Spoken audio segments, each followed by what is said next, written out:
I'm a big admirer of Lee Marvin. I think most people are. He's a most talented actor. He's currently starring along with Oliver Reed in Great Scout and Cathouse Thursday. That's the name of the picture, folks. Would you welcome Lee Marvin? Marvin was tough, he was personally tough, and he was a tough actor in his roles. He had one of the greatest voices ever in Hollywood films, both in speaking and acting. Being dangled off a cliff might be the most extreme work-related conflict in history, and shockingly, Lee Marvin was at the center of it all. Known for his tough persona and exceptional acting talent, Marvin was a hot commodity in the entertainment industry. Yet, he had people who would never work with him again. What did he do, and how did these events unfold? Join us as we discuss what exactly Lee Marvin did that made his co-star refuse to work with him. Hollywood's ultimate tough guy, Lee Marvin, wasn't your typical actor. With his deep voice and prematurely white hair, he had a striking presence that made him stand out from the crowd. Known for playing tough, no-nonsense characters, he embodied roles with intense realism. One of his earliest successes was the TV series M Squad, where he played the determined detective Lieutenant Frank Ballinger. From that point on, Marvin's career took off. He first gained attention as a villain audiences loved to despise, but over time, he broke out of that mold, becoming famous for portraying complex anti-heroes, characters who lived in the gray area between good and bad.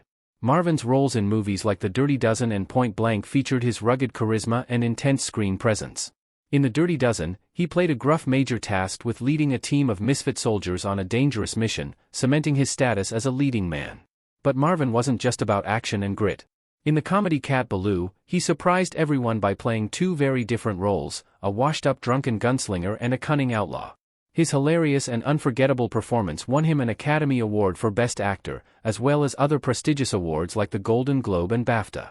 This film proved Marvin was more than just a tough guy, he was a versatile actor with a unique ability to combine ruggedness with humor. Marvin's life off-screen was as colorful as the characters he played. Born in New York City, he came from a family with deep historical roots. He was distantly related to Confederate General Robert E. Lee and even the first U.S. President, George Washington.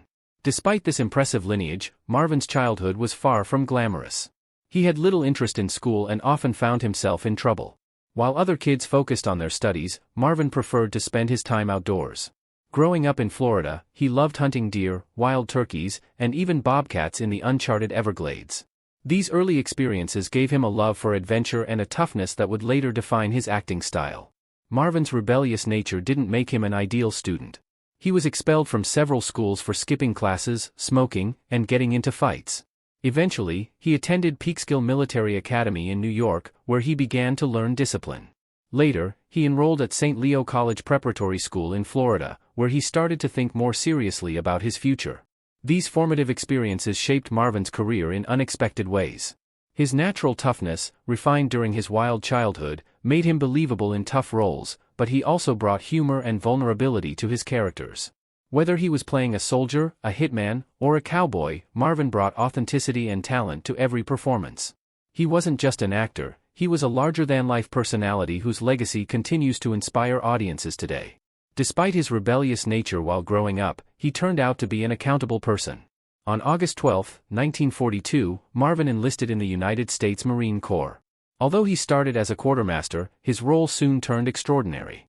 Marvin became a scout sniper in the 4th Marine Division, serving in the dangerous Pacific Theater during World War II. His missions included major assaults on Kwajalein Atoll and the fierce battles of Saipan and Tinian. As a member of I Company, 3rd Battalion, Marvin participated in an astonishing 21 amphibious landings on Japanese-controlled islands. His courage was tested to the limit during the Battle of Saipan on June 18, 1944. While leading an assault on Mount Tapasho, machine gun fire tore through him, severing his sciatic nerve. Moments later, a sniper's bullet struck his foot. Despite the intense pain and chaos, Marvin survived, even as most of his company became casualties. After over a year of recovery in naval hospitals, Marvin was honorably discharged as a private first class. Interestingly, he had previously held the rank of corporal but was demoted for troublemaking, a hint of the rebellious spirit he carried throughout his life. For his courage, Marvin received a collection of prestigious awards, including the Purple Heart, the Presidential Unit Citation, the Combat Action Ribbon, and several others. These decorations highlighted his unwavering bravery and dedication. When the war ended, Marvin's life took a shocking turn. While working as a plumber's assistant in Woodstock, New York, fate intervened. He stepped in to replace an ill actor during a rehearsal, and the stage bug bit him hard. Inspired by this new passion, he moved to Greenwich Village and used the GI Bill to study acting at the American Theatre Wing. Marvin's acting career began modestly with roles in theater and television. His rugged authenticity, shaped by his wartime experiences, set him apart. He quickly became known for his intensity, especially in war dramas where he often guided directors and co-stars in making scenes realistic. Hollywood soon took notice. Marvin's film debut came in the Navy now alongside future legends Charles Bronson and Jack Warden. From there, he appeared in several westerns and action-packed roles, gaining acclaim for his menacing villains. In The Big Heat, he played a chilling antagonist, and in The Wild One, he squared off against Marlon Brando. By the mid-1950s, Marvin was a sought-after star with notable roles in Bad Day at Black Rock and 7 Men from Now. However, it wasn't until the 1960s that he truly became a household name. In The Man Who Shot Liberty Valance, Marvin played the vicious Liberty Valance, sharing the screen with John Wayne and James Stewart. His menacing performance left audiences captivated. The 1960s also brought Marvin his biggest breakthrough, the offbeat comedy western Cat Ballou, where he played dual roles and won an Academy Award for Best Actor. He continued to dominate with roles in The Professionals and The Dirty Dozen, where his portrayal of a tough, no-nonsense commander drew directly from his own military experience. Later, in Point Blank, he cemented his status as a trailblazer of gritty modern cinema. Though Marvin's career had ups and downs, his legacy as both a war hero and a Hollywood icon remains unmatched. From the battlefields of the Pacific to the silver screen, Marvin lived a life defined by resilience, courage, and an undeniable magnetism that still fascinates audiences today. If Lee Marvin truly possessed exceptional talent, why would anyone hesitate to collaborate with him? Let's explore the imperfections that led to strained professional relationships. An on-set beef between Burt Lancaster and Lee Marvin became one of Hollywood's most talked-about conflicts. Burt Lancaster was an American actor who built a remarkable career in Hollywood. He became known for his portrayal of tough characters who also had a vulnerable side. Lancaster's career spanned over 45 years, and he earned a reputation as one of the most talented actors of his generation. He received 4 Academy Award nominations for Best Actor, winning once for his powerful performances. Additionally, he took home 2 BAFTA Awards and a Golden Globe for Best Lead Actor. His legacy was cemented when the American Film Institute ranked him as the 9th greatest male star of classic Hollywood cinema. Lancaster's career was defined by versatility, often playing tough characters with a sensitive heart. Still, as his career progressed, he began to take on more complex and challenging roles that showcased his depth as an actor. However, behind the scenes, Lancaster was known for his strong sense of professionalism and discipline, traits that would later play a role in a memorable confrontation with his co-star, Lee Marvin, during the filming of The Professionals. Lee Marvin, known for his tough guy persona both on and off the screen, was a heavy drinker. His drinking habits became a significant issue while filming, causing tension between him and Lancaster. Burt Lancaster, who took his work very seriously, was physically powerful and always came to the set prepared and sober. Marvin's frequent drunkenness on set began to wear on Lancaster, and it finally pushed him to the edge. One day, as the story goes, Lancaster had had enough. According to crew members who were present at the time, Lancaster grabbed Marvin, lifted him off the ground, and dangled him over the edge of a cliff. With a furious tone, Lancaster warned Marvin, "If you show up drunk again, I swear to God I'll throw you off this mountain." The act was a bold move from Lancaster, showing just how serious he was about maintaining a professional environment on set. He wasn't about to tolerate Marvin's behavior anymore, especially when it was affecting the film's progress. Now, Lee Marvin was no stranger to tough situations. He had served as a combat marine during the Second World War and was known as one of Hollywood's hardest and most intimidating actors. But Marvin, understanding the power and seriousness behind Lancaster's words, wasn't foolish enough to challenge him. From that point on, Marvin reportedly showed up completely sober for every scene, realizing that Lancaster meant business. In the end, the two actors, despite their differences, respected each other deeply. Lancaster's tough stance with Marvin didn't diminish the camaraderie they shared. It was just another chapter in the complex dynamic between two larger-than-life personalities. Although Burt Lancaster had his conflicts with Lee Marvin on set, it was his relationship with a particular woman that earned him a fierce enemy. What exactly happened? A relationship turned sour. Michelle Triola's journey to fame and legal notoriety began in 1933 in Chicago. After the Second World War, her family moved to Los Angeles, where Michelle, like many others, dreamed of a Hollywood career. A talented singer and dancer, she dedicated her time to perfecting her craft, even skipping college to focus on her passion. By her early 20s, Michelle was performing as a featured dancer in prestigious venues like Las Vegas and Reno, building a reputation for her skill and dedication. At 27, she married actor Skip Ward but quickly divorced after realizing their marriage wasn't built to last.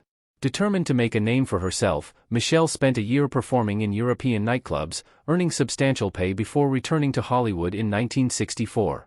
That same year, she landed a small role as a dancer in Ship of Fools, hoping it would lead to bigger opportunities. Instead, this role brought her into the orbit of actor Lee Marvin, sparking a 6-year relationship that would ultimately change her life. Michelle and Marvin quickly grew close, with him moving into her Hollywood Hills apartment shortly after they began dating. Together, they lived a glamorous lifestyle, traveling to Mexico and settling into a $250,000 Malibu beach house, which Michelle decorated herself. Despite her ambitions, Michelle largely put her career on hold to support Marvin, even recording a song, Promise Me Your Love, but abandoning promotion to follow him to England. By 1966, when Marvin won an Oscar for Cat Ballou, Michelle stood proudly by his side. In 1970, Michelle legally changed her last name to Marvin as a sign of her commitment. However, later that year, Marvin ended their relationship and married his high school sweetheart, Pamela Fee. Heartbroken and out of work, Michelle struggled to resume her singing career. At 37, with years away from the spotlight, she found it difficult to secure gigs. To make ends meet, she took on odd jobs like watering plants and typing scripts before landing a $125 per week secretarial position at the William Morris Agency, the same agency that had once represented her as a performer. Initially, Marvin agreed to pay Michelle $833 per month for 5 years to help her rebuild her life. However, he stopped payments after 14 months, accusing her of spreading rumors about his new marriage. Determined to seek justice, Michelle worked with attorney Marvin Mitchelson to file a groundbreaking lawsuit, seeking financial compensation for her contributions during their relationship. The case lasted 11 weeks and garnered widespread attention, drawing support from feminist groups and legal advocates. Although the trial left Michelle in the spotlight, she eventually moved into a modest apartment in Beverly Hills and began a new career as a talent agent. While making enemies is inevitable, Lee Marvin also earned the respect of many renowned figures in the industry. What did they have to say about him? His relationship with John Wayne was particularly notable. John Wayne and Lee Marvin, two legendary actors, were just as captivating off-screen as they were on-screen. They worked together on 3 films, 2 of which were directed by the iconic John Ford. Their chemistry was electric, yet each had a distinct presence. Lee Marvin's first wife described their contrasting personas beautifully. Wayne, on screen, was like a mighty bear, steady, commanding, and larger than life. Marvin, on the other hand, was more like a sleek panther, graceful, unpredictable, and ready to strike at any moment. Their off-screen relationship was equally engaging. Despite their differences, Wayne and Marvin shared immense respect for one another. There's a story shared by Keenan Wynne's son that sheds light on their camaraderie and Wayne's tough personality. Marvin and Wynne once went on a wild drinking spree and ended up partying on Wayne's yacht in Mexico. At first, Wayne didn't mind their company, but his patience eventually wore thin. Without hesitation, he threw the unruly duo off his yacht and into the Gulf of Mexico, making it clear that even legends have their limits. Marvin's rise as the grandfather of modern action heroes became evident with his role in The Killers, directed by Don Siegel, who later helped shape Clint Eastwood's career. The film marked a turning point. Marvin's anti-hero persona took center stage, and his tough, no-nonsense demeanor set the blueprint for action stars to follow. His famous line, "Lady, I don't have the time," was a precursor to iconic phrases like Eastwood's "Go ahead, make my day." Marvin's influence extended beyond dialogue. His physicality and improvisations added depth to his roles. For instance, in The Killers, he performed a challenging scene without protective padding, proving his dedication and toughness, even while grappling with personal struggles like drinking and marital issues. Interestingly, The Killers was initially intended to be the first made-for-TV movie but was deemed too violent, especially in the wake of John F. Kennedy's incident. The film was shelved and later released in theaters, where it became a hit. Marvin's portrayal of an anti-hero, a morally complex figure who didn't fit the traditional mold of a hero, was groundbreaking. He wasn't someone you'd admire or want to meet in real life, yet his character's complexity and rawness were captivating. What legacy did Lee Marvin leave behind? A long-lasting one, in many ways.